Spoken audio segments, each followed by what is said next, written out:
item here is the adoption of the agenda, and we have a couple of additions. One Michael wants to add is I'd like to take 3.4 and put in the rec budget, and then put 3.5 for addressing the public. well, can we not just go the other way? Or does it matter? Well, I'm assuming you'd like to address the public at the end. Oh, okay. Okay, yeah, we can go 3.4 with, and then 3.5 will be addressing the public.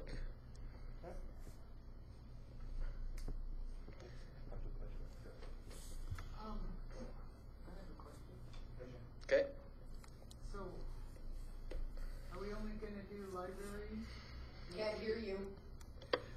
Are we only gonna do library, museum, and rec board budget? What about fire budget? Well, I think we can talk about some of those other ones when we talk about 3.1. Okay. And the other change that I'm going to suggest is going to 2A, and that would be public delegation.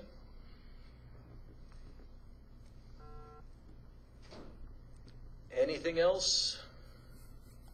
Seeing none, all those in favor with those two changes? Carried. So we'll start right off the bat with our public delegation, so we can have Tammy come on up. Yeah. Well, we do once in a while have Chris come up as a public delegation. Yeah, he has come up. It was so funny because he just But- reminded me. Tammy, I get you just for the record and stuff. First of all, state your name and then turn on the button so we can hear you better. Yeah, There we go. perfect. Hi, Thank you. I'm Tammy Napier.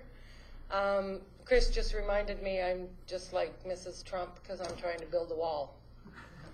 So please don't refer to me like that, and then I had to laugh because that's exactly what I'm here for. I'd just like in the budget somewhere to finish that fence. It's been years, 10, 12 now, 14, lost track. It's a partial fence. It's been promised to me 3 different mayors now. 2 different mayors, 3 different mayors. And it would really be nice if that thing was finished. I've called, I think it was Mr. Gilroy that came, and I asked him to come and see the noise. I've had Mike Long drive by and witness the fun and the lights and the flashing and the beeping that go on 24 hours a day in a light industrial area. And that fence needs to be finished. The belly dumps have been coming in continually. I think I was here about a year ago. It would have been, because we waited all summer for something to happen and nothing did, so I'm back again because belly dumps are constant. They light up the house like Christmas trees. They dump the sand, the loader piles the sand where there is no fence, and then for the next 3 days, he moves the sand back and forth with the loader beeping and going onto a conveyor belt that puts it inside one of the Quonsets. And it's awful. That's all you hear. So, and we've had belly dumps lined up right around the industrial area, and it's crazy. So I just would like it if somewhere in that budget you could finish that piece of fence. It would probably make a difference. And that's it. And don't refer to me as Mrs. Trump. Other than that, we're all good. Thank you for your time.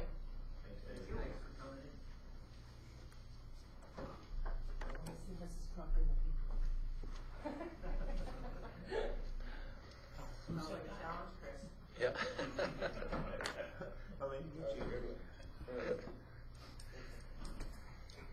So moving on then to item 3.1 is what budget increase will council support? Did you have a? Nope. This was such a hard agenda to try to create. Okay. So I didn't know where council wanted to go with them. We did sit down this afternoon, Brenda and myself, and did talk a bit about utilities and where possibly increases could be made in utilities. Okay. So when we get to that point, then we'll share what we did find out today, and we'll go from there. Okay. Thank you. So I guess I can add a little bit to this, which carries on from what we talked about on Tuesday night, is as part of that budget process that we were talking about, I think it's only fair if, right now we had administration develop a budget that we may or may not agree with. And then if we don't agree with it, then we go back to administration and say, well, redo this budget. So then they have to spend their time and effort redoing a budget that we don't, that isn't going to work for council. So that's wasting their time. So I think the best first step, in even from now and going forward, is to say, what would we likely accept when we're developing a budget? What's sort of the line where we would like to see budget aligned to? Give that direction to administration, then they're not building multiple budgets and redoing budgets. So that was the intent of this discussion, as to say, okay, where are we at? What would we accept as an increase? And so that's where I guess we could start with that.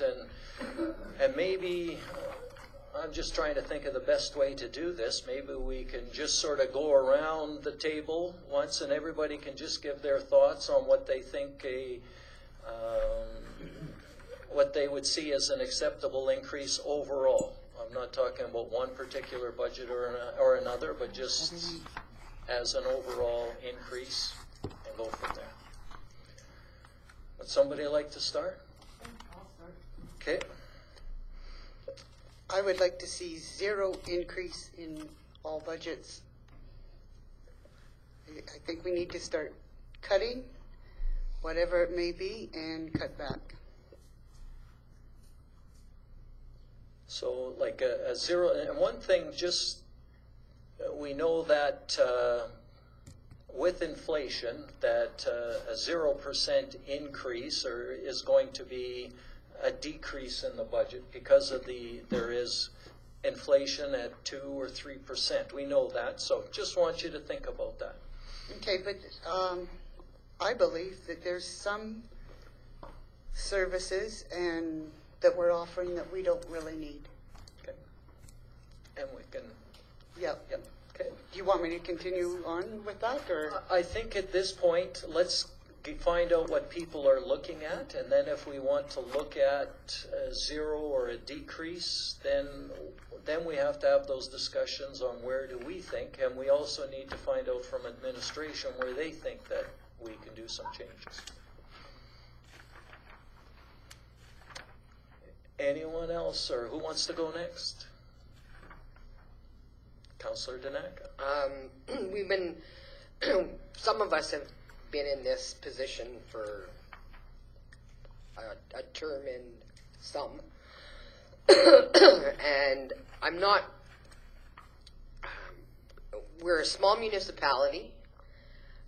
Our tax base is small as well, and we can't keep putting the increases that we approve on the backs of the taxpayers. And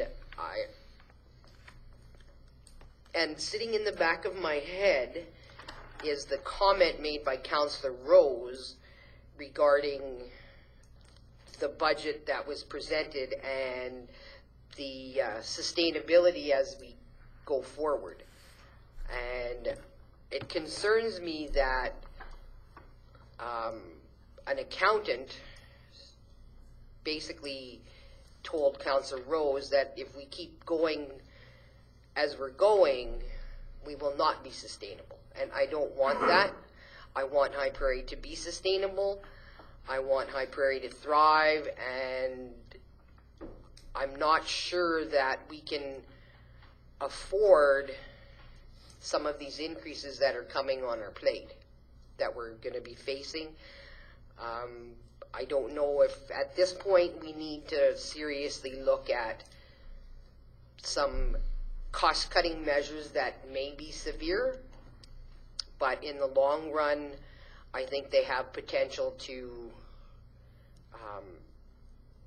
keep the town sustainable. And again, I go back to what I've said at prior budgets, we have to balance our wants and with our needs, and they might not be the same. Like, you have to be careful. Well, we want this, but do we really need that? So we have to be realistic in what we're facing. And I think we're getting to that point now that it's starting to become very apparent and very daunting that some of these things are things that we as a municipality cannot afford.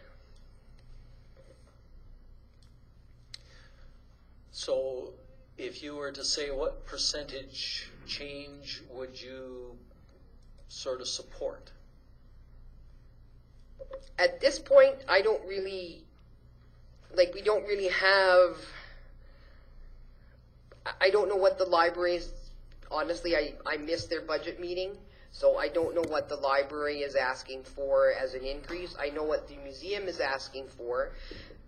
As far as and I mean, this is sort of a separate discussion, but as far as the museum goes, I look at them as in a different light than the rec board and the library in this, and I can explain that when we get to the part about the museum budgets. But I'm not sure if we can afford to have an increase. Okay, so what I'm hearing is a zero overall. Is a zero is what you're... The possibility is there that I'm looking that way, but I mean, there's, like you said, there's the issues of inflation that you have to take into consideration, because every year things go up, so there may have to be some proportionate type of an increase. Okay. Thank you. Next. Anyone want to speak? No? Not yet. Okay. Councillor Rose. Yeah, ladies first. I don't have necessarily a number. I certainly understand that inflation raises costs, and we need to be cognizant of that, and we have to be able to pay attention to the fact that each year we are going to see increased costs. But I agree that it's hard to do that on the back of the taxpayer, especially in these economic times. I think that it's a little bit tougher these days than it has been when oil revenue was more lucrative. Right now we're dealing with housing decreases, we're dealing with job losses. There's not a lot of people getting raises in a lot of other industry. There are people taking job or wage cuts, or positions being eliminated, or job shares, or there's lots of creativeness happening to keep people employed. So can we raise taxes in order to sustain this budget? I don't know that I can support a tax increase. I can support a budget that we can afford in another way, but I don't know that we can afford a tax increase. I would really love to see that we explore other options, that we look at how to spend more time building relationships. There's communities that have built partnerships with corporations to help fund things like recreation, libraries, where it doesn't come off on the taxpayers' budget quite so heavily. So we don't have the staff necessarily right now to do that, but maybe with the recreation change, we might be able to open up some staffing to look at some of these other avenues for funding, as well as we do have one partner when it comes to library, museum, recreation, basically all services in general, that there's no funding coming in from. And we know that that's like our First Nation and Métis partners, and we certainly are not knocking on their door asking them for money, but I think the opportunity to explore that provincially and federally needs to be a priority, because our town is the size it is with the services and the infrastructure it has to handle way more than just our taxpayers. We have way more people driving on our roads to our schools. Our schools are filled with students that don't live in High Prairie. The sewer system has to work from the school for the students, but we look after the sewer systems. And the schools are 90% in some cases not from kids that are not students that live in High Prairie.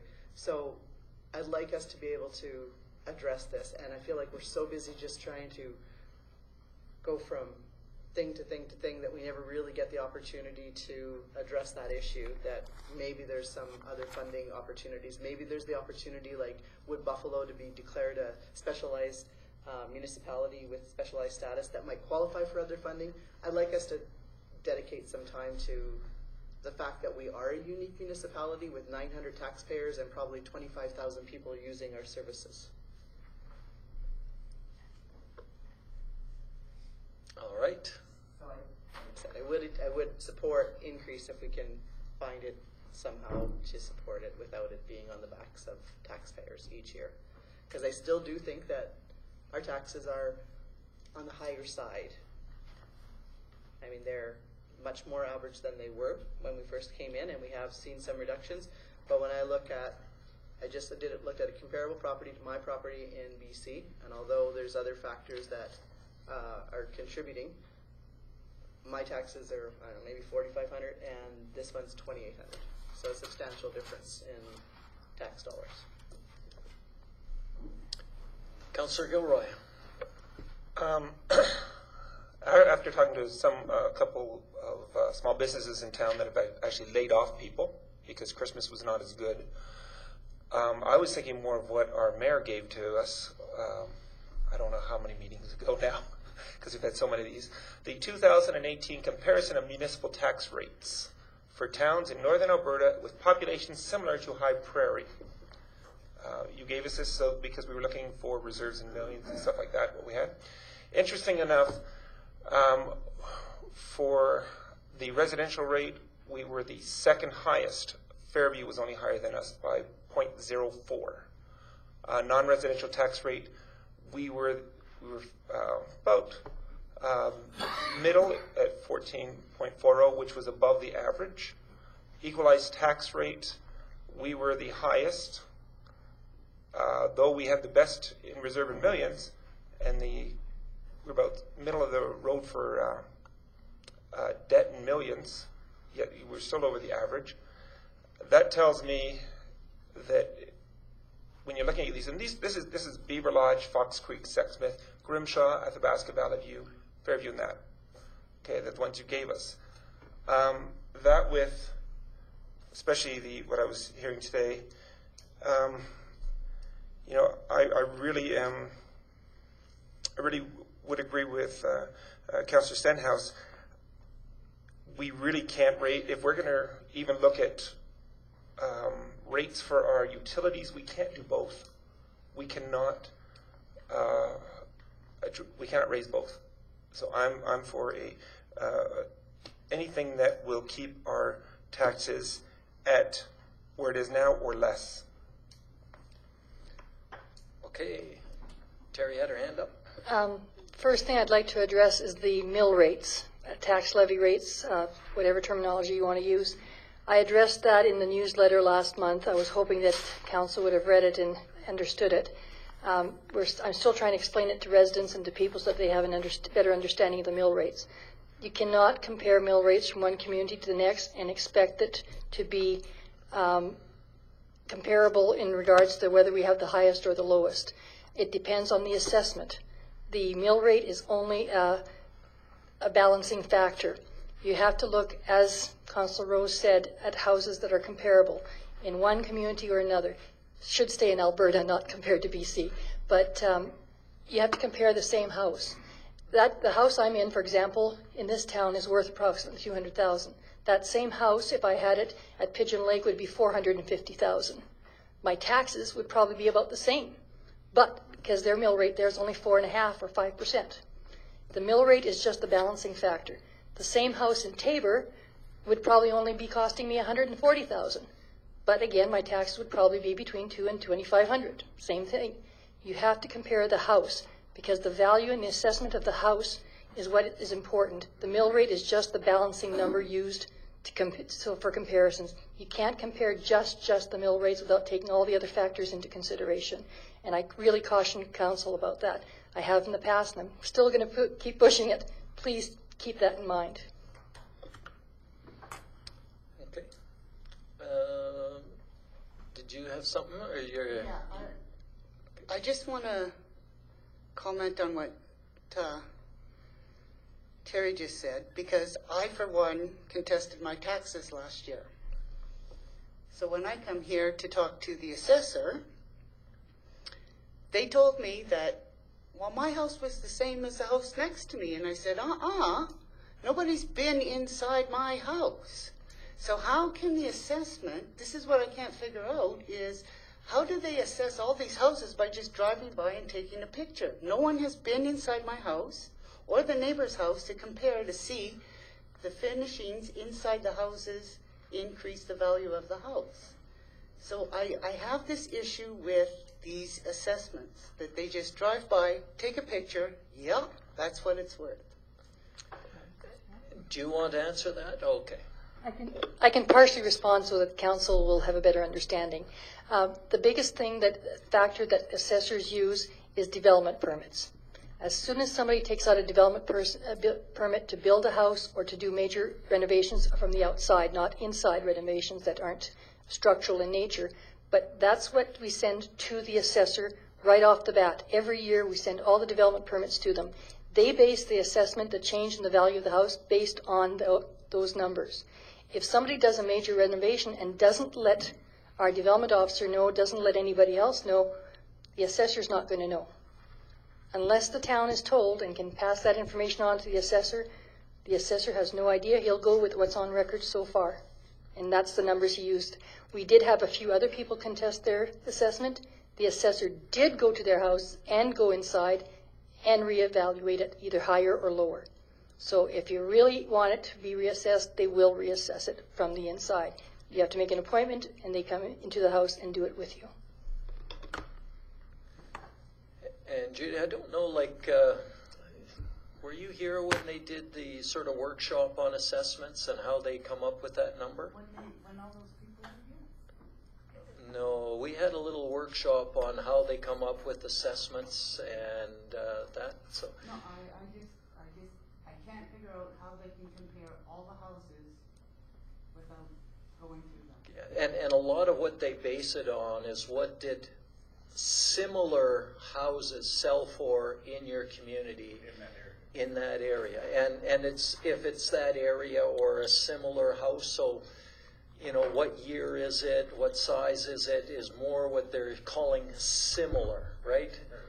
That's a comparable that they would base it on. So if somebody with a similar house sold, that's how they come up with the assessed value for it. It's not like when you get an appraisal on your house, they come in and they check it all out and they compare it to other ones that have sold. This one is big, much broader, right? Because they got to assess every property in the province, and this is the only way that they can do it, is basing it on similar. So, and it's a very Okay, but nothing has changed in my house. I got the same picture that they took last year, that they took this year.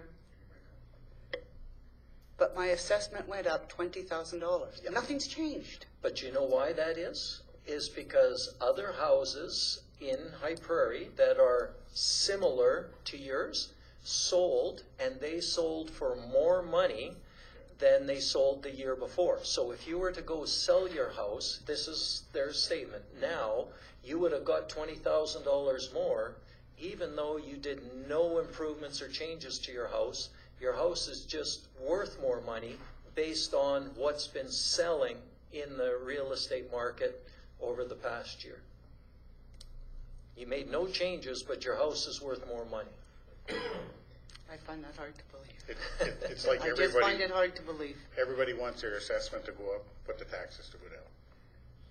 Judy, are you saying you find it hard to believe that your house value could go up Yes, from year to year? right. I would have had a better chance of selling it last year than I did this year, like as in the assessment year. Well, and further to what Mayor Panasic shared is the assessor's a year behind the market, more or less. So that's another interesting little piece, that we can see the housing market this year decrease.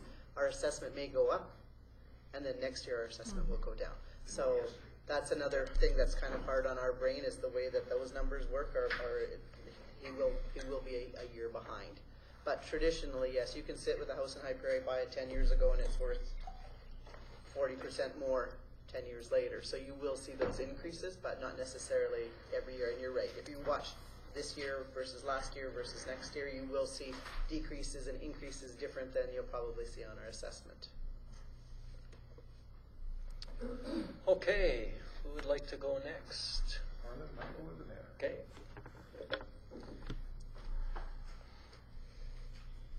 So again, the question isn't so much what the mill rate is or what the tax rate is.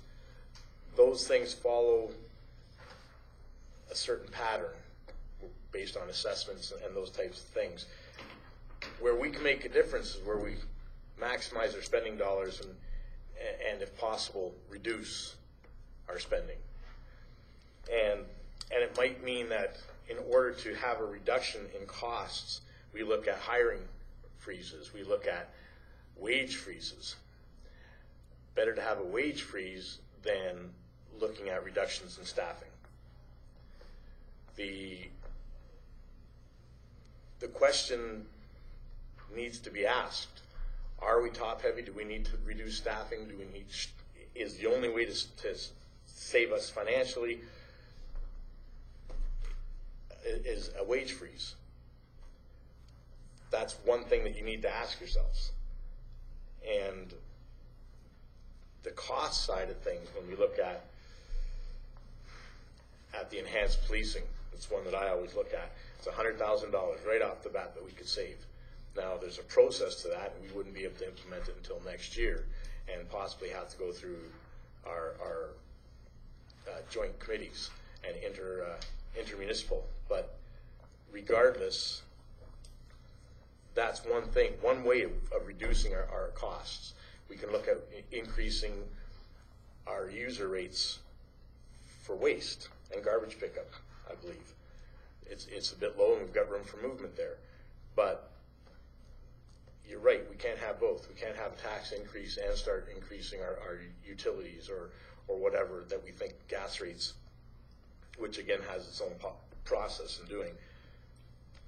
And so my gut feeling, not knowing what the rec budget actually is yet, and hopefully we'll have copies of that, but based on what we know right now, I'm seeing wage freezes as one option of saving money, and then you can keep your tax dollars and your taxes at that rate. They're going to go up. Our cost of living is going up. The inflation's there. It's a reality. But where else can we make significant impact? And if we talk that, then we have to recognize that our staff and our town employees have worked their buns off to try to reduce our costs. And they've done an admirable job. And so is it fair to look at a wage freeze? Anyways, that's sort of where I'm looking. So just overall, what are you looking at as an increase, decrease for next year? Because we wanted to give some direction.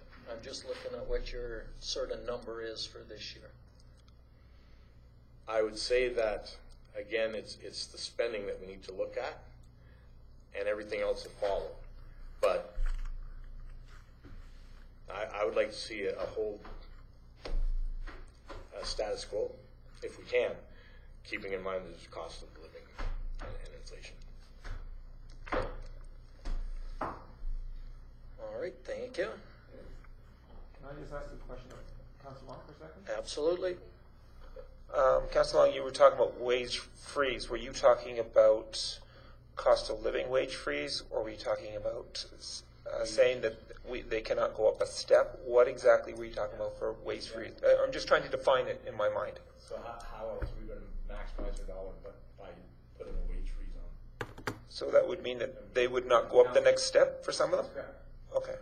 Just trying to understand where you're going with this. Yeah.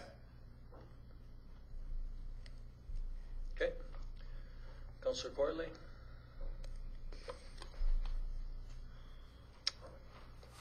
I think the last couple of years, I think we were at zero, were we not? Yes. Right? Not last year. Last year we went up, just in percent, we went way up last year. 1.5% last year In what? in expenses. No, I'm talking about the difference, and I think that's an important thing to know, is the difference is what goes to our ratepayers. So last year, the increase for our was what, I wrote it, I had it, but we went way up last year. It was it would have been somewhere around 16% operating costs went up. Between income and expenses, we went up quite a bit. I just know that times are tough. There's no secret, right? Times are tough. Each department, I think, has the ability to look within itself and see where we can save some money still. Because I know with budgets you put it in on a wish list, basically. There's a lot of stuff that's in there that you would like to see. Sometimes it's granted, sometimes it's not. Sometimes it's necessary. I understand that. When you come to infrastructure and what runs the town, granted, I understand there's hard costs there. I do agree with Councillor Long with looking forward to the policing 100,000. I'm thinking it's almost time to start that ball rolling, that we don't fund that anymore. I see that. The rec department, yes, there's probably areas in there we can trim as well. I haven't seen the budget yet, so I've seen partial budget. We haven't got that yet, so I mean, because it's the next thing that's the biggest expense for our town. Absolutely. The next thing I'm going to go to is our utilities. I think there's room to raise our cost. I don't want to raise taxes, but I think if you're going to use our facilities, use our the gas, the water, the sewer, I think there's room to move that a little bit to offset our expenses.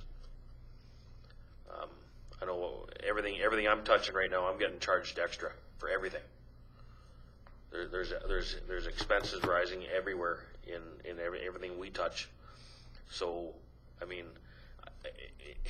it's user use, right? It's if you're going to use it, you're going to pay.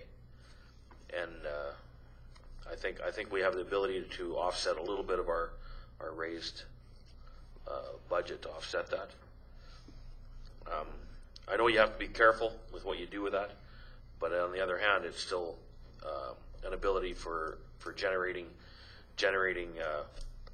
income to offset expenses, and that's what it boils down to. Your bottom line has to be right. So, as far as where the budget's at,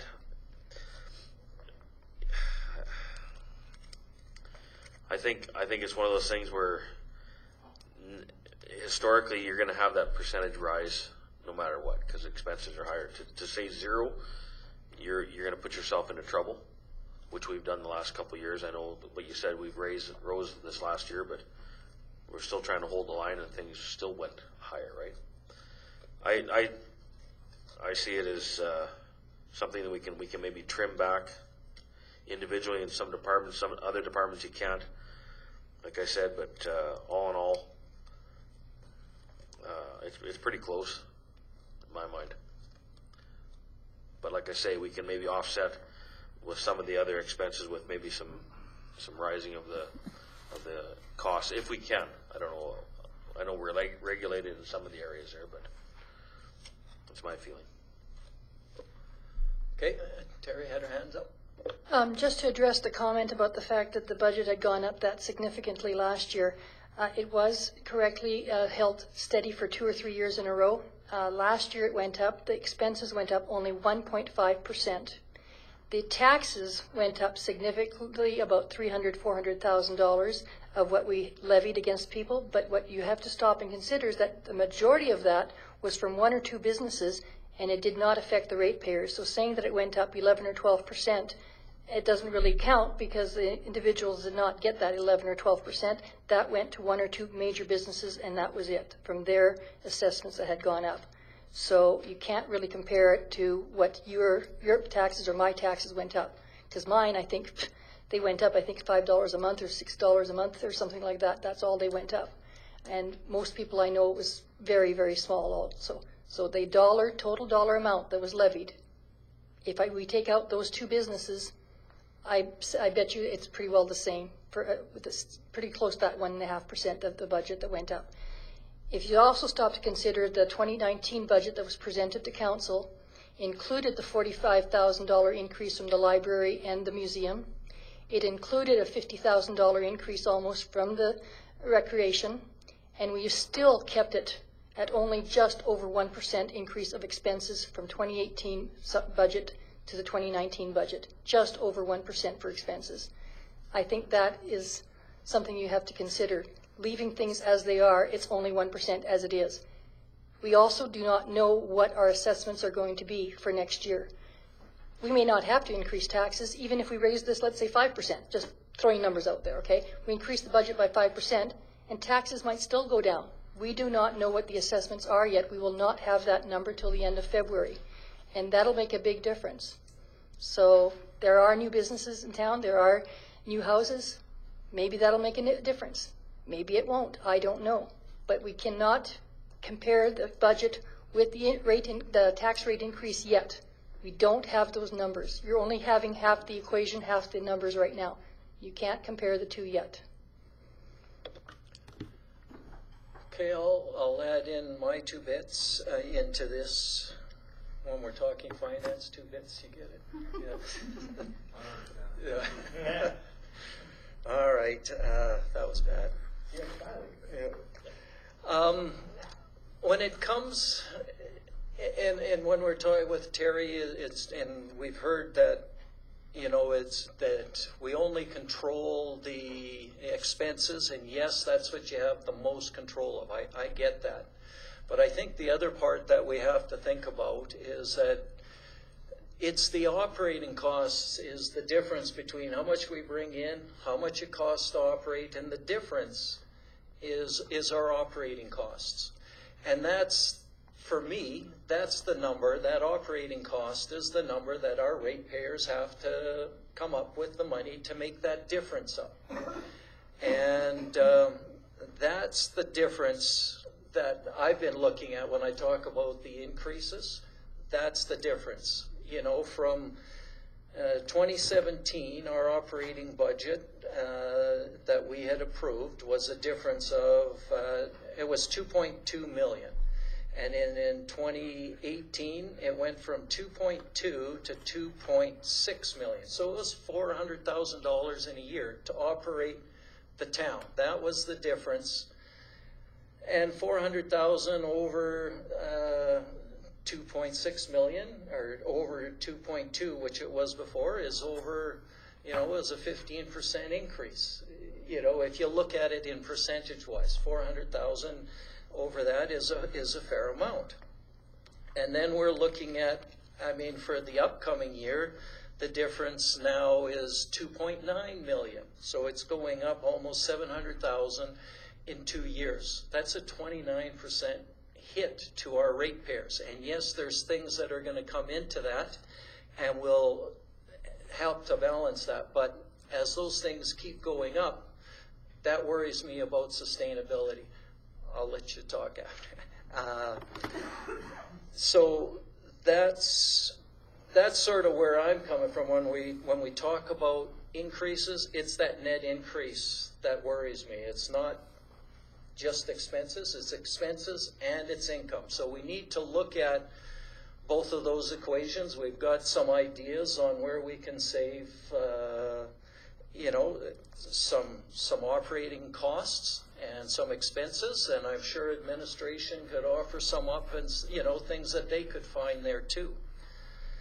But I think, those are what we sort of have to start with and saying, what do we want to see as an operating cost and how much can we afford moving forward? And I've heard a lot of, we've got to be close to zeros, and if we are going to increase, we can increase some of our utilities, maybe not the tax rates in an upcoming year, that kind of thing. So I'm hearing that.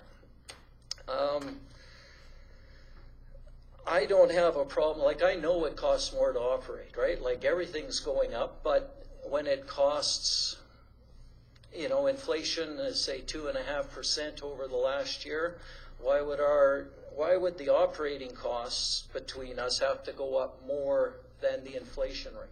Like I could live with the difference between the going inflation rate. I could live with that, but I can't live with going above that and asking our ratepayers for more.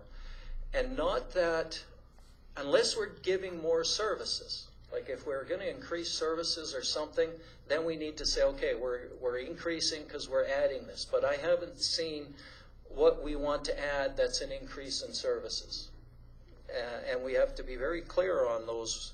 This is why. And we can ask if we want to increase those services. What else? I think the other thing that we can look at when we look at increasing revenues is maybe there's places where we can get more grants to help fund things. Maybe that's a place where we spend some money, get a grant writer, or maybe we've got more time with somebody to write and approach some of those grants that could help us increase and do some of those things. So there's ways that we might be able to get there, and those are some of the ideas. And that might be where we can sort of get started on. This is the line that we want to get to now. How do we get there? What can we do to help us get there? And, you know, the comment on wants and needs is a good one. How do we get there? Because I know council ends up being the sort of the bad guy in this situation. If you don't sort of go with what administration says, you are now becoming the bad people to say, well, you're saying no. And there's that balancing point, because we know administration and our staff works hard and they've got needs to run the town and to keep it going. Well, we also know that we've got to balance that. You know, in my other life, working with the college, when we do budgets, you know, if it was sort of, I'm going to call it an open budget, everybody can say, I would like to have this, and I can tell you why this is a good thing. This is good to add, you know, this amount to the budget because I could do this and this and this.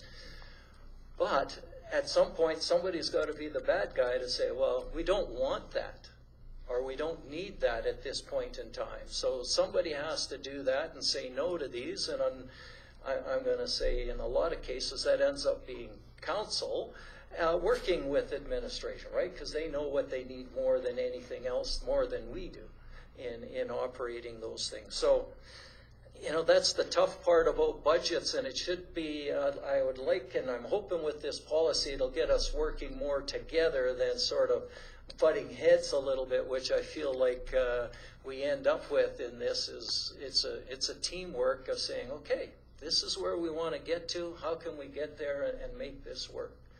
So that's what, and I think we have both of those that we can work on. Go ahead. I agree with you about using the net operating budgets for most businesses, and that's what I used to use where I was working at before I became municipal government. In this particular municipality, it's even more of a way that it's even more reason why we should not look at that number at the present time is because of the revenues, like I sent the email out to all of council last week or the week before. Revenues in our municipality, and there's only about, I think, 10 in the whole province, we own our gas utility. And that price is very volatile. It makes a big, big difference as to what we get for revenue because it depends on how many gigajoules we sell. And so if we take the sales and the purchase of the gas out of the equation, out of the budget, I would be okay looking at the net operating. But looking at the net operating, when those numbers are in there, it is not accurate. I'm sorry, I've been saying this for years, but I still stress that. It's not accurate because that number fluctuates so much as to how much we purchase, how much we sell it for. And those two numbers in both the revenue and in the expenses are volatile, very volatile. You need to take those out. If I gave you a budget with a line taking that out, and then you compared the net operating from year to year instead, I would have no problems with that. But I have a big problem when you take the gas into consideration. Yep. Sure.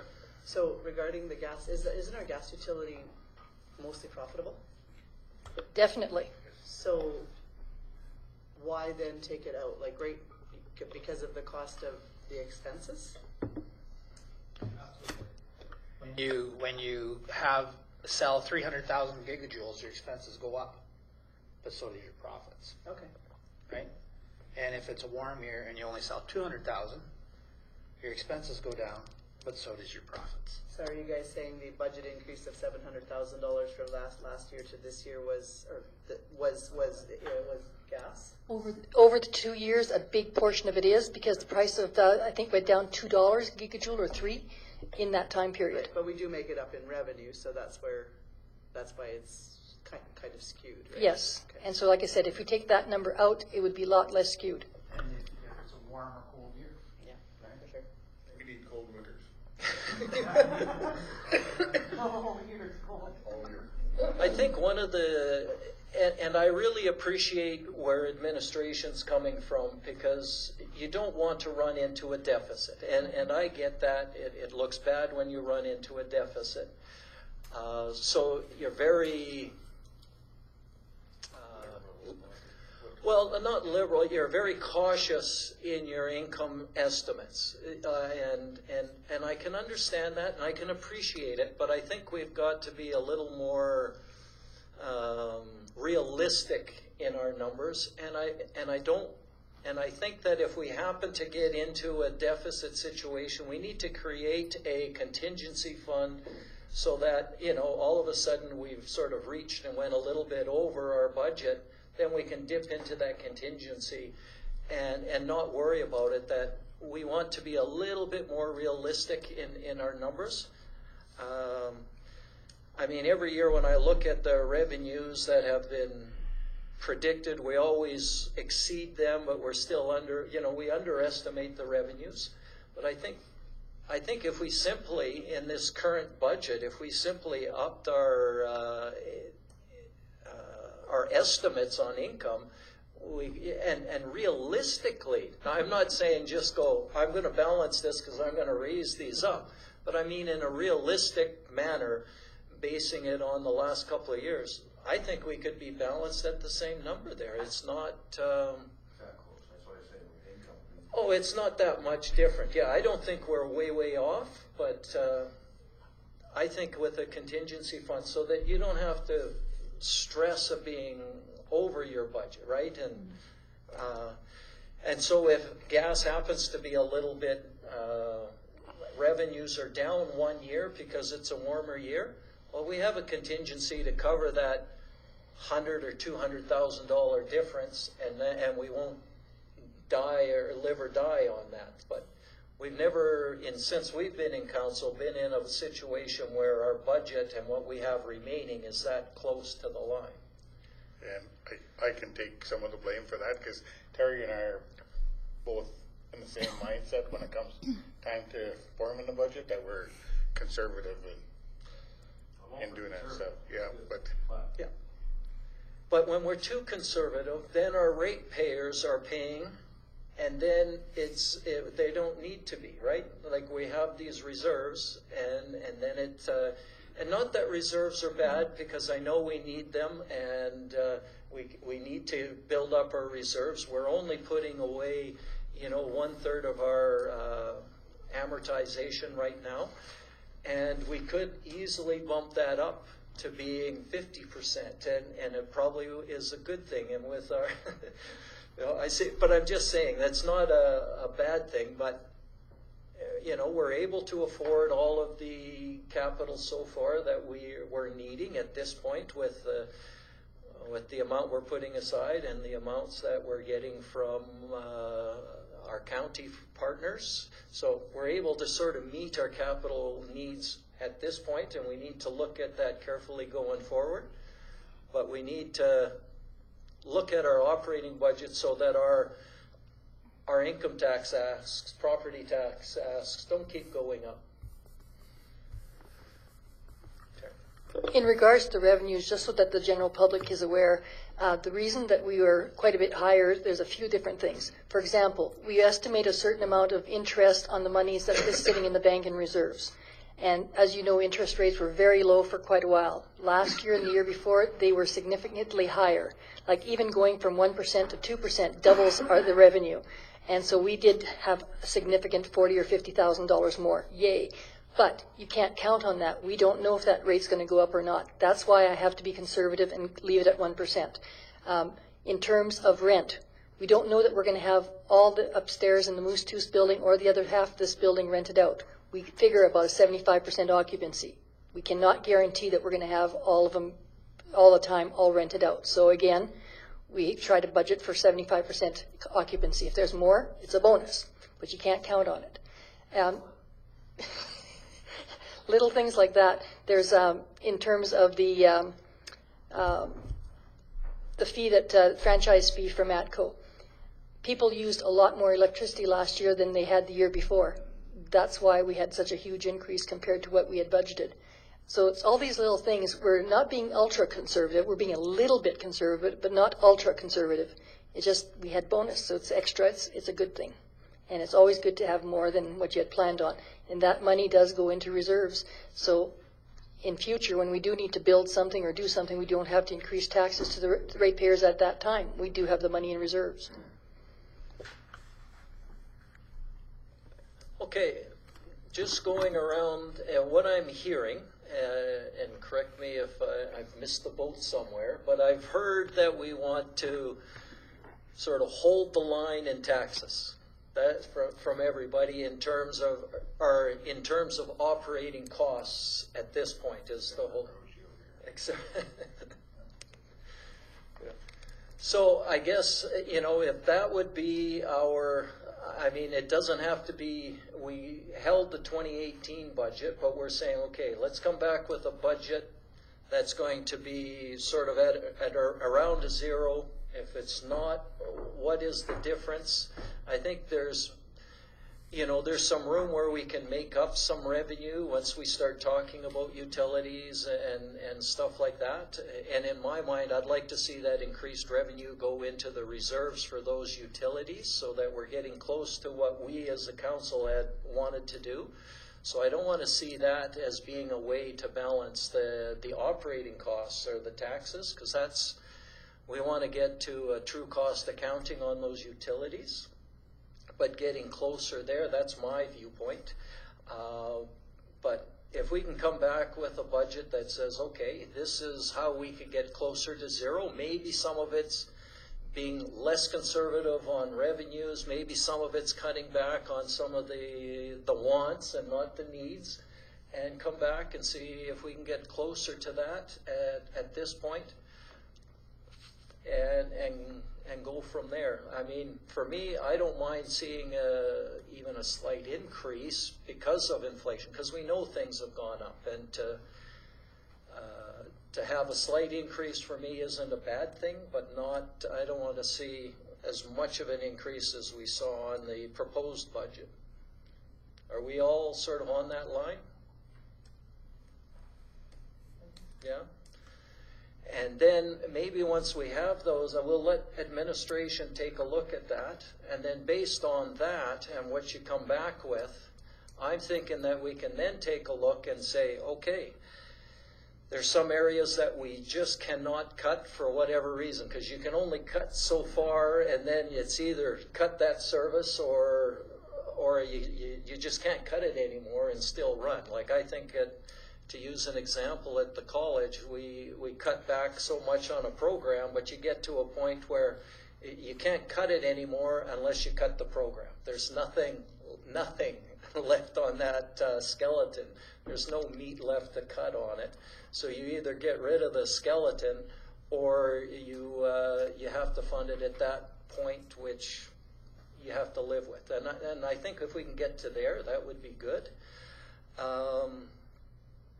And then we have to look at if we can't get there and administration can't find ways of doing it, then we can start doing some more in-depth discussion on these things. And, we've had the idea of looking at recreation, looking at the policing, looking at wages, all of those things we can start to look at if we need to.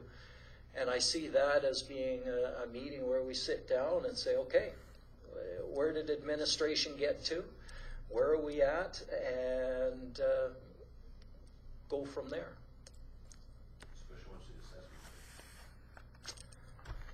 You know what, for me, I'm not as worried about assessments because I'm just more worried about the operating costs. Once the assessment comes in, it just divvies up and creates the mill rate.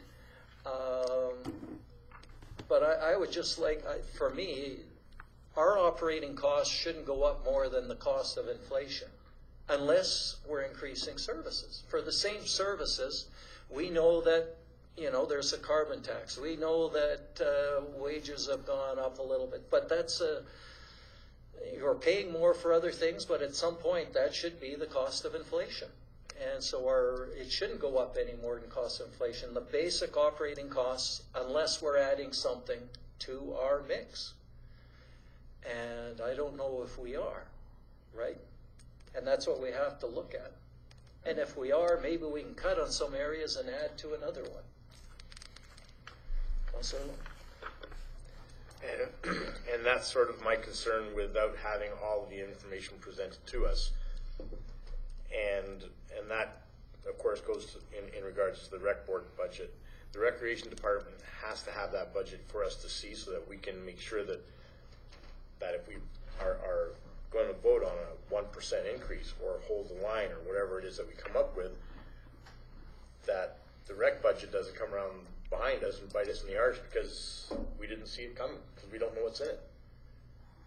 And as long as we don't know what's in it, and as long as we don't have an open discussion about what we're going to do with the rec department, then this exercise is futile. And I will then start looking at saying we need to have a wage freeze. We have to see what kind of wages we're incurring over there. The numbers showing a decrease in usage in the arenas. So what are we looking at? And we can't make those decisions without knowing the information. And I have concerns. Yep. No, and they're going to be highlighted when we see the budget. I totally agree with you, and we know we're going to be getting the recreation budget shortly, and we'll be getting looks at it. And but I think the good thing about coming out of here right now is we sort of let administration know where we want to head and what we want to see, and we're all sort of on the same page.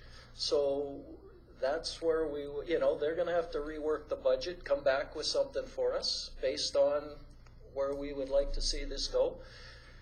Now, when we get to recreation, and if maybe there's some costs like we've heard that there's an increase due to the benefits that they're getting. Well, what is that total cost? How are we going to eat it or not, right? What are we going to do about that? And go from there. But at least the rest of this is all sort of a guideline that we can start to function with. Councillor Gilroy. For those years that we do come under budget, where we make a bonus, for example, of higher interest rates on our investments, things like that, is there any way of either not putting the entire thing into reserves or holding it back a year as that reserve you were talking about in case we go over budget? Or are we putting a smaller percentage of it in? Because I know we can always make it look, no offense, because of the amount we put in reserves, we can always make it look in the end as though that we're losing money. Because we only fund up to a certain amount of reserves, so that I'm just saying, is there any way we can put aside, if we do come under budget, put aside maybe 50% of that money in case we go over as a contingency? Well, do we have an operating contingency budget? I can answer part of that question. Due to accounting CICA standards, which are Canada-wide and that the accountant has to go by, I have no say in the matter. I don't agree with the whole manual either, but the way it has to be done, The amortization has to be taken off of everything before we even consider any of these transfers. And so far, we have never, ever, ever been at a profit. So 100% amortization? in the books, the auditors have to take the full amortization out. There's never been anything left over. And that's why we could never get there. Yeah. But the question then is, like, I understand what you're saying, I think, is, but if we have money left over from 2018, There isn't. well, where's the money that's not there? Like, because amortization, You've got is- cash on hand, Yes. but according to the financial statements, which is what you have to go by, and you can talk to the accountant to explain it better for you, there's no money left. We have not had a surplus. We've always been in the negative. Yes, when you compare it to amortization. And But- that's what the accountants have to do. But what happens to the operating money that we haven't used in 2018? Because I know there was things like, there was some improvements that we wanted to do in our buildings that we didn't get to and that kind of stuff. We haven't finished the 2018 books yet. The auditor hasn't been here yet. I know, but let's take any year as a general Usually, concept. I'll give you an Where does that money example of, go? I'll give you It an goes example back of what into happens reserves. at another place that I was at. Okay, another location I was at the end of the year, when the auditor came in and said, okay, we've got $147,000 left over from the previous year. Where do you want it to go? Do you want it to go into the reserves for roads? Do you want it to go into reserves for the dog pound? Do you want it to go into reserves for what? And then council has to make a motion to allocate that money into those reserves specifically. And we can't close the books until council makes that decision. And the auditor and I will talk to council usually in February or March before we close off the books for the previous year, and council makes that decision of where the money goes to. That has not come up since I've been here because you guys have not had money left over. And also, it hasn't come up because different treasurers won't have us have, like, don't agree with having specific accounts for reserve, like restricted accounts for reserves, right? Because we were told that that was the wrong way to do it by Herb, right? So Herman tried to change it back to the way it's supposed to be. really confusing for us, and we still regularly don't know where the amortization money is. It's like missing for us. Like, we know that we have it in the budget, right? And we know we're supposed to amortize everything at 100%, which I know we don't really need to, because I know some of those things were never being replaced. Some of them are being changed, and I mean, so there's that 100% amortization on absolutely everything is very hard to budget for because you know you don't necessarily need it. But then there's all these surprises that can come up later. But we still are, or I'm still confused anyway as to where is that? How come we don't see that in the budget going forward? It's never in the budget because the budget is different than the balance sheet. The balance sheet is where your reserves are located. The income statement, well, I should use a new terminology, statement of operations instead of budget sheet. The terminology has changed over the years, but the old balance sheet is at the end of the year where you are with your assets, with your liabilities, and the difference of what you have as equity. Okay? You don't see that in the operating budget. The operating budget is your revenues and income and expenses. That's what you used to call the income statement. So you need both documents for any business. Well, now actually there's 3-4 requirements, but the old way was balance sheet and the income statement. Now it's called the statement of operations and the statement of something else. They've changed all the terminology again, but the same principle is still there. It'll never ever show up in your balance sheet. It'll always, I mean, your income statement in your budget. It'll only show up in your balance sheet at the end of the year. That's financial accounting. It's not my choice. Do you feel, though, that there should be a better understanding, that council should have a better understanding of where that is? Like, do you guys feel like you have that understanding of the restricted reserves and the amortization? Yeah. I'm not sure what you're asking, Debbie. What are you asking? You want to see what the bank account I want to see what the bank account has. Oh, okay. You want to see what's in each of our I want to see the restricted balance sheet. I want reserves us and to our have a better balance understanding of the okay. balance sheet. We may have a better understanding of the budget and a better patience level for the budget, having a better understanding of the balance sheet. The balance sheet is presented to council once a year by the auditor. We need to do a better job of nailing down the auditor and having a if council wishes, this year, when council makes their presentation, or when the auditor makes their presentation to council, there could be a Q&A, and you could have it as a separate meeting. That is an option, and I'm sure he wouldn't mind spending an evening explaining things to you so you guys have a much better, thorough understanding. It is an option. It would be beneficial. Yeah, no, it would be beneficial. Absolutely. Okay, so, oh, Long story short, council can vote to make an operating reserve if they so choose. Long story short. So if there is an operating surplus, forget the amortization at the end of the year, you can make a motion to create an operating reserve. And with amortization, I hate amortization. Because this building here, what we're sitting in right now, is going to be amortized to zero. So when it gets amortized to zero, are we going to sell it for $0? No, it's going to be worth something. So I have a real problem with amortization. yeah, and I don't know what we have in the reserve account, or if we have a specified reserve for this building. I suspect we don't. So if we do have to replace it, the money has to come from somewhere, right? So, I mean, that's why we need to put some of the money aside. We have to get a start on it. But to fund amortization 100%, every time we do a new road, your amortization goes up. Yep. You'll never fund. No, yeah. Well, if you're Greenview, you can. We'll do an oil well in every town. Yeah. Yeah, right under the SOI.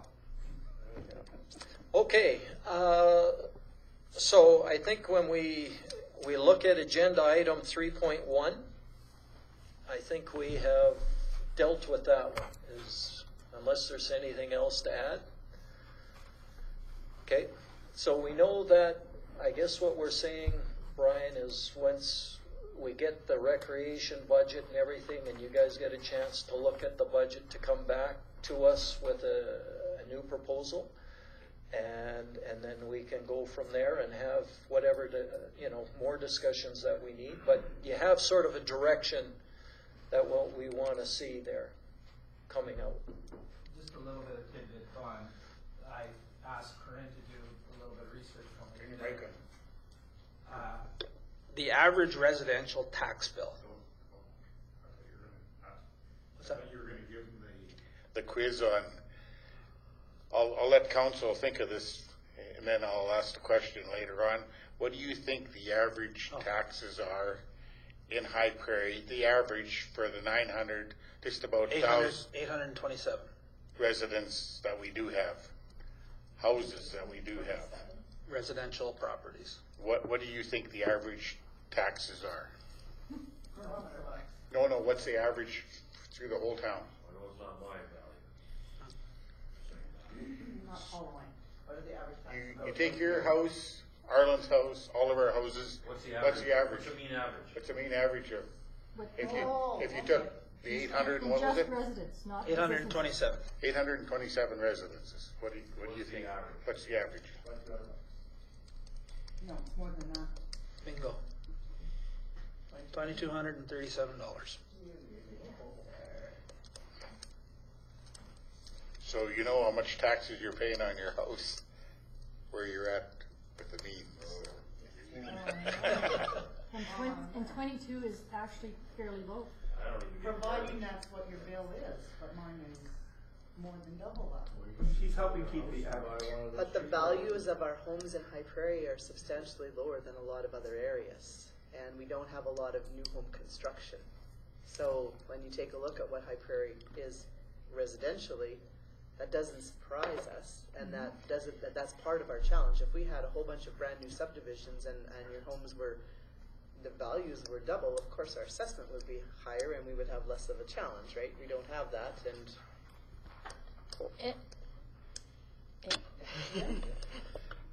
And like council already knows, and I'm not sure if the general public does, that little item that you got me to research there last year, High Prairie has one of the highest percentages of non-taxable property in the province.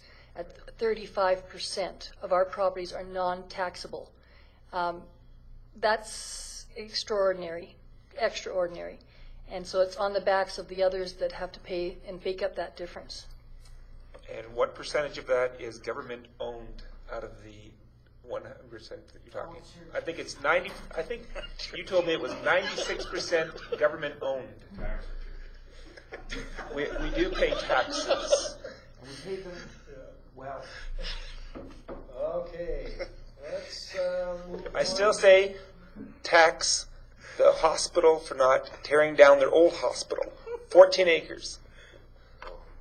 Increase the brownfield tax. The next agenda item. Got a lot about that. Tax the mayor's mansion. The mayor's mansion. Well, that's the first time I've heard of that. Yeah. Let's go to utility rate changes before we get back on the churches here. Yeah. You wanna talk on this one, Wayne? Did you guys get a chance to do any looking at what We did a little bit there. Tax the churches? Well, for one thing, utilities, the hospital has to pay utilities, right? All these places that are non-taxable have to pay utilities. And which they are using our facilities, our roads, our infrastructure, sewers, water treatment plant, everything.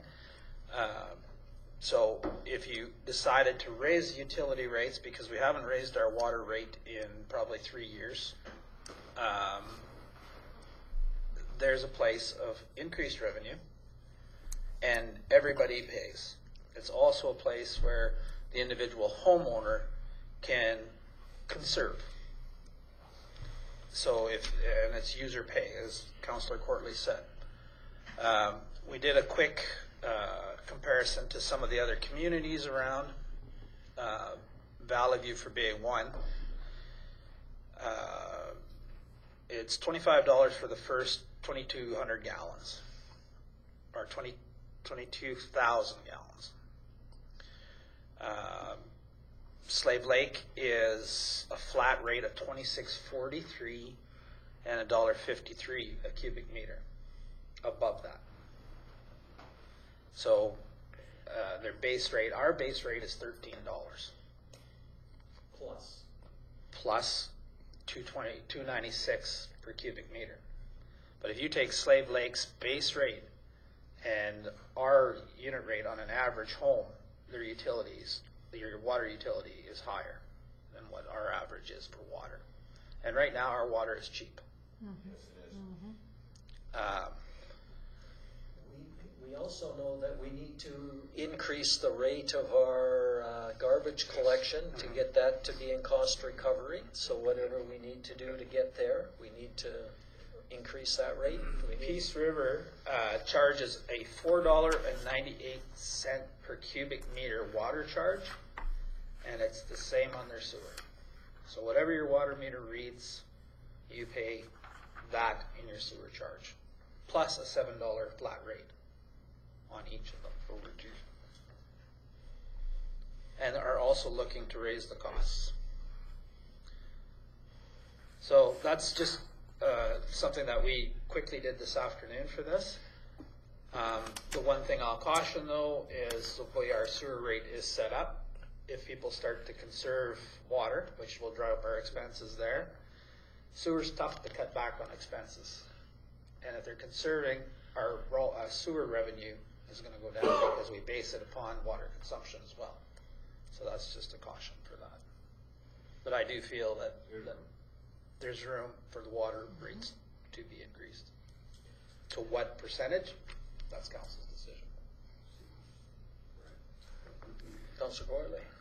Just to add to that, there's also, you could look at, I don't know how you're metered coming out of the water plant, but you could also isolate pricing for town and then county. You could also increase, anything goes out on the pay per use, like out the spout to the tanks, or out of the town.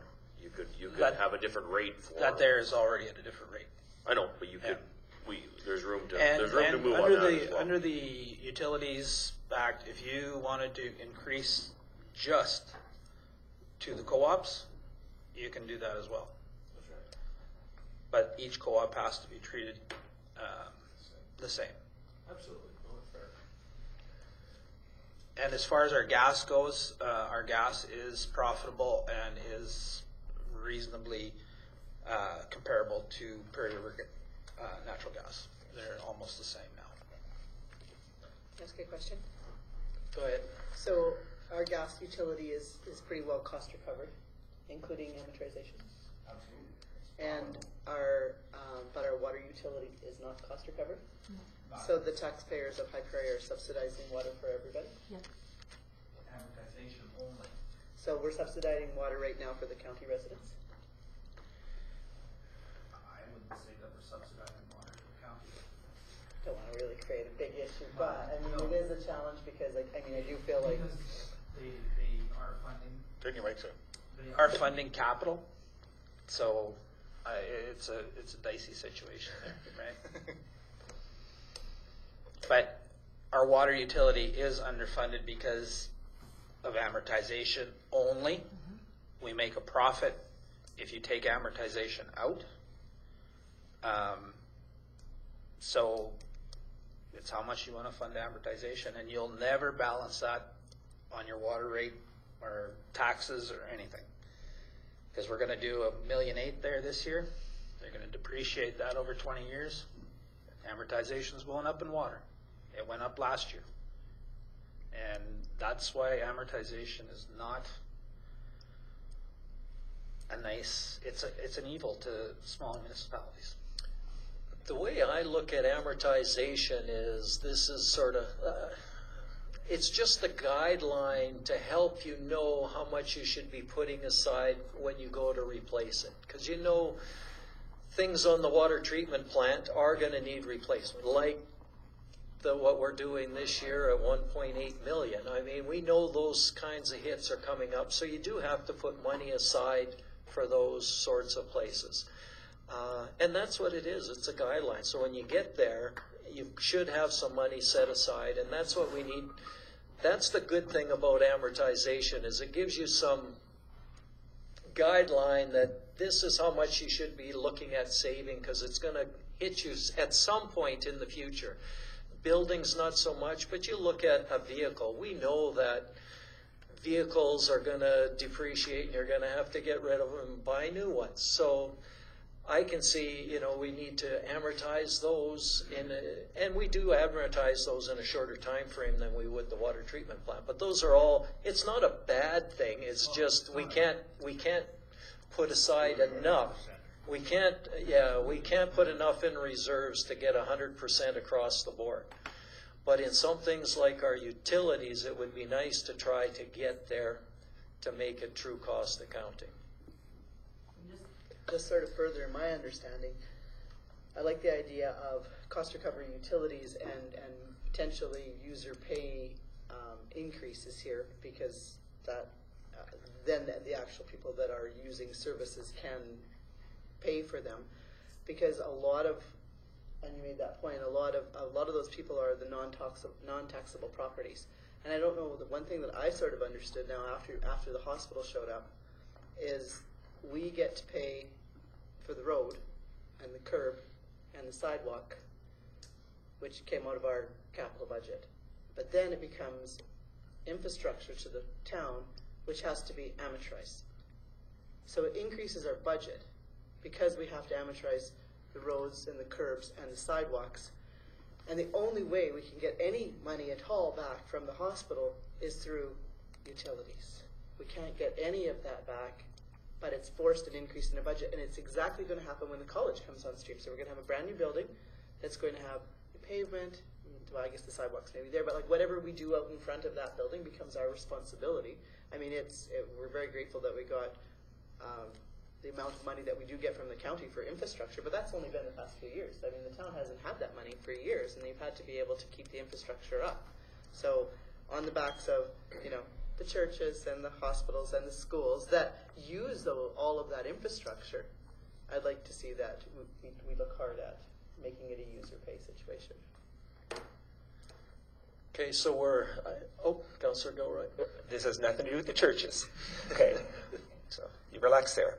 But the pay per use, for example, the schools have been doing it that way. If you have children in a lot of the schools right now, that's where you pay the extra money. For example, I've heard various amounts that to be on a school team, to represent your town on a school team, you pay extra money. And I know that because my son has paid it for every sport he has played in junior high. There's an extra amount that what they did is they've made that a user fee so that only those who can afford to put their children into these sports will do those sports. The other ones, the kids do whatever. It's the same as any association. And the higher up you go, I believe I'm hearing, the higher the prices. So yes, it does work in that way, but realistically, if we go this way, then that's probably a fairer way, Councillor Rose, what you're suggesting, because at the same time, we're not increasing the taxes and we're giving people control over where their money goes. So that is a wise idea. And I can't believe I said that, but I did say it publicly on the microphone. Okay.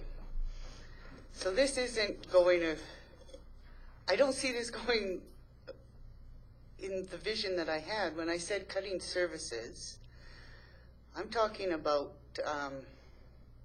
privileges. We all need water, sewer, gas, all that. I wasn't looking to cut there. I'm looking at cutting skating, hockey, pools, visitor information centers, all these privileges. So we want, what I'm hearing is we want to raise the rates on the necessities of life so that we can still fund these swimming pools, arenas, visitor information, museums, and libraries. Maybe I can address, I don't see this as doing that at all. This is just making those utilities cost recovery.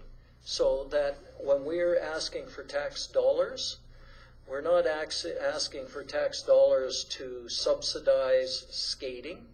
We're asking for utilities just to cover the costs of what it costs to produce the water and get the sewer out of your house. That's what those utility rates cover. Property taxes cover those other benefits like the roads and the skating rinks and the pools and all of those other things that we offer. But those are things then we can then look at if we want to make some changes to it. But what I think what we're at is not saying that we want to make, at this point, major changes to the services that we offer. We're looking at, we've said, sort of a zero increase, which means, in my mind, we should be able to offer the same services at the same sort of costs that we've done before. This increase like I think we all would agree on liking to see some increases towards the utilities, but those utilities, that increased revenue would go more towards the reserves, not towards the operating costs. Does that make sense? No, you don't, under, yeah. No, I'm not getting it, because like if we cut maybe a pool program and save $200,000 right there, we wouldn't have to raise the water. Why don't we put that towards our water? Why don't we put that towards the necessities of what we actually need to live here? I would see that the water rate should be, just like I said, a user pay, because we have, as was mentioned, 35% of our properties do not pay any tax. But when we use utility rates and raise them, we now have some of that income coming in. So it's, in my mind, a better way of bringing in income than it is property taxes, as long as we're within the range of other communities. I don't want to see our water being so expensive that people can't use it, but it should be the same rates as what other communities are paying, or a reasonable rate. We'll go with Councillor Long and then Terry. Correct me if I'm wrong, Councillor Stenhouse. I get the increases in our user rates on waste management and sewer, water, gas, etc. That's pretty clear. But again, it's not so much about taxes and mill rates as it is about spending.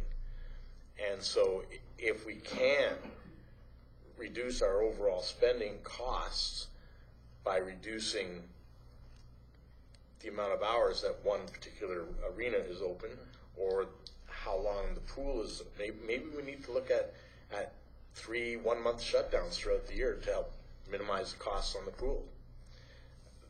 Those types of things we haven't looked at. How are the man? What is the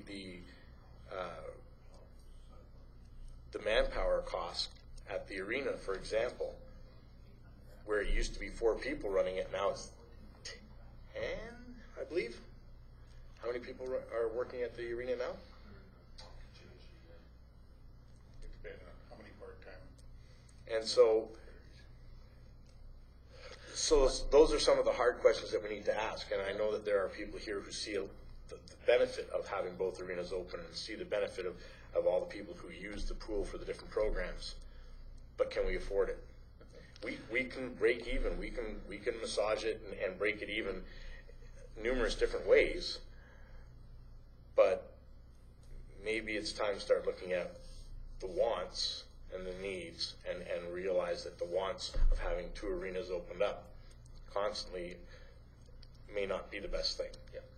Now, and I'm willing to make those discussions. Yeah. So I don't think that we're all looking at it from coming to a 0 or a small increase and that we're good without cutting services. I think there are some of us on council that are saying we need to look at cutting services. And I don't know if I'm correct, but if I am, let me know. Okay, we can get to that, but we'll go there first. I'm not going to comment on that other part of the discussion. I'm only going to comment on the utilities. Councillor Stenhouse, what you may not realize, but the rest of council probably already does know, is that Municipal Affairs does recommend that all utilities are cost recovery. It is something that they recommend across the whole province, that the utilities are cost recovery. Okay, but are we not sitting there right now? No. Are we not? No. Not underwater. Not under sewer. If you take out amortization, sewer is still losing money. Look at the financials and at the budget and you'll see that. We're losing money on sewer. It's obvious, and that's before amortization or anything else. We are losing money on sewer.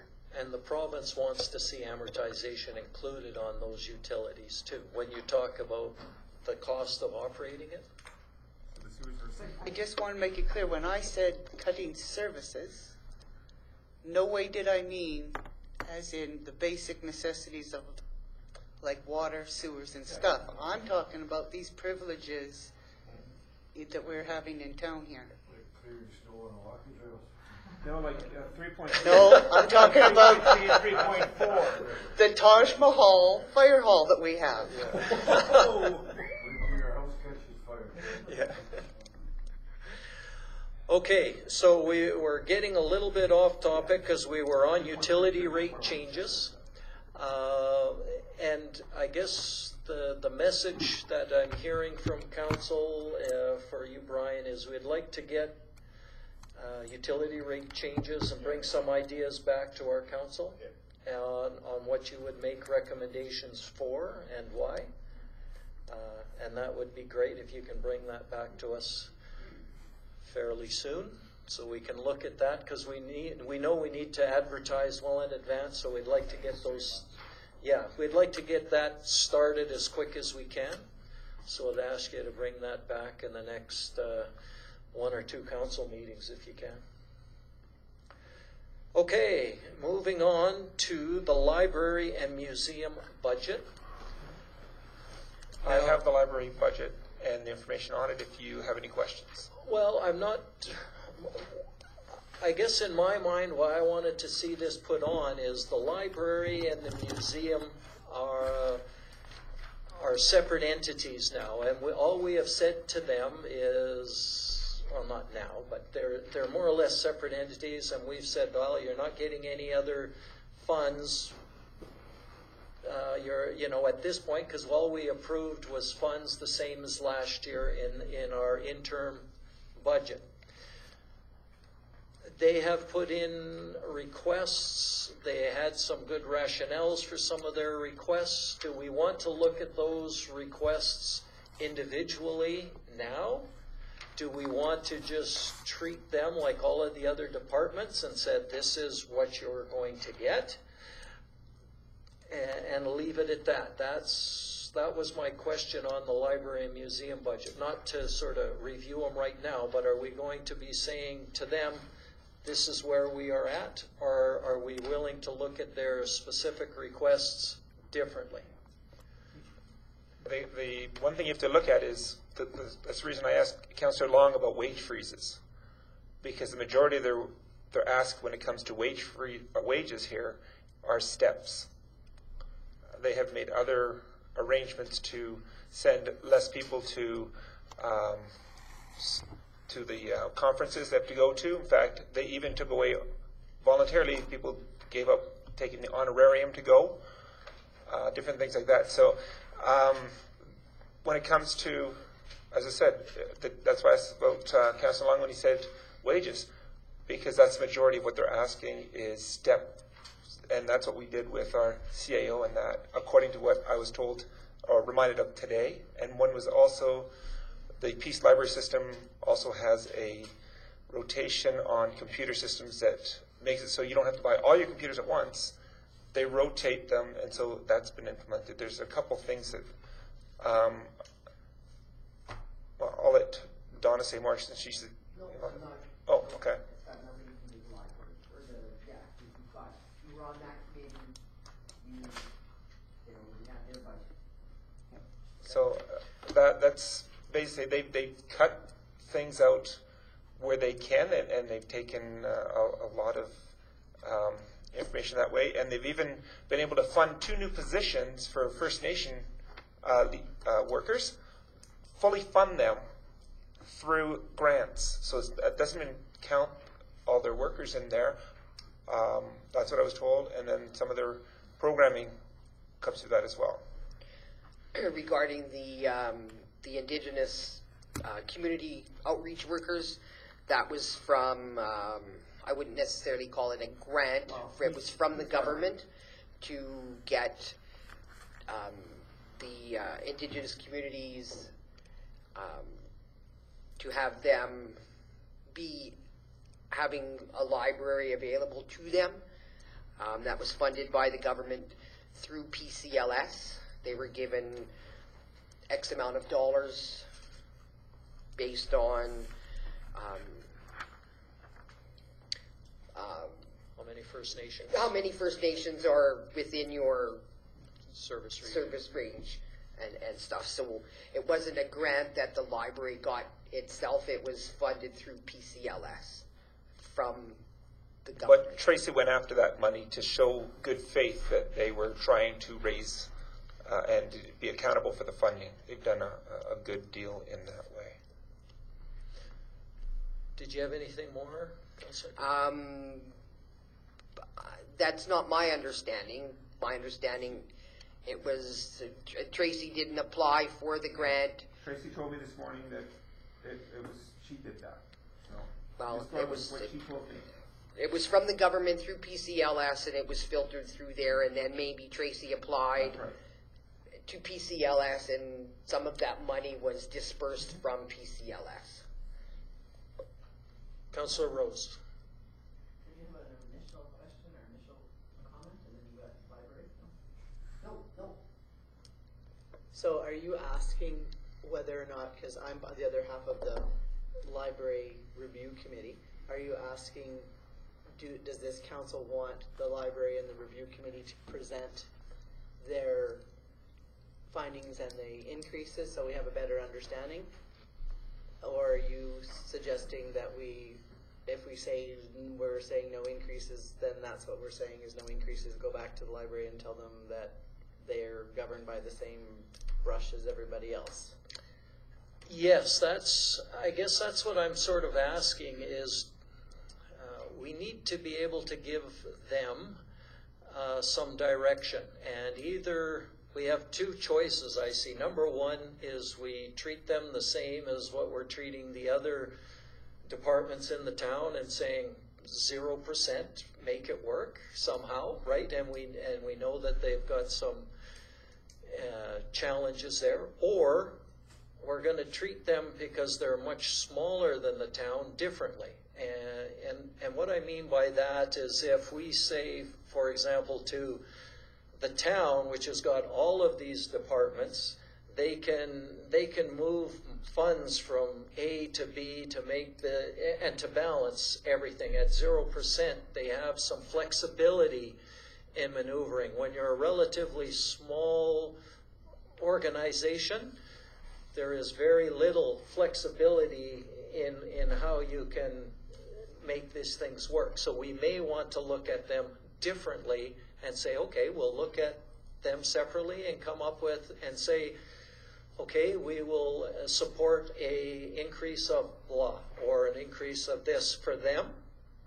But then that means that when it comes to the budget and when we're looking at for the overall budget, we're already approving an increase for them.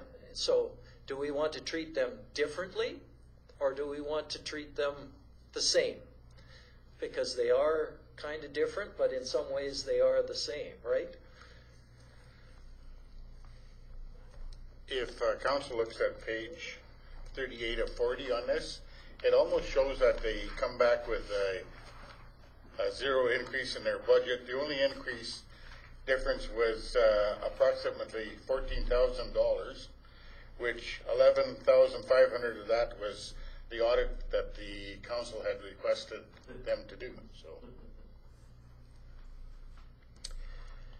yeah, and that 11,500, we are going to have to eat that, right? That was our request. Absolutely. Yeah.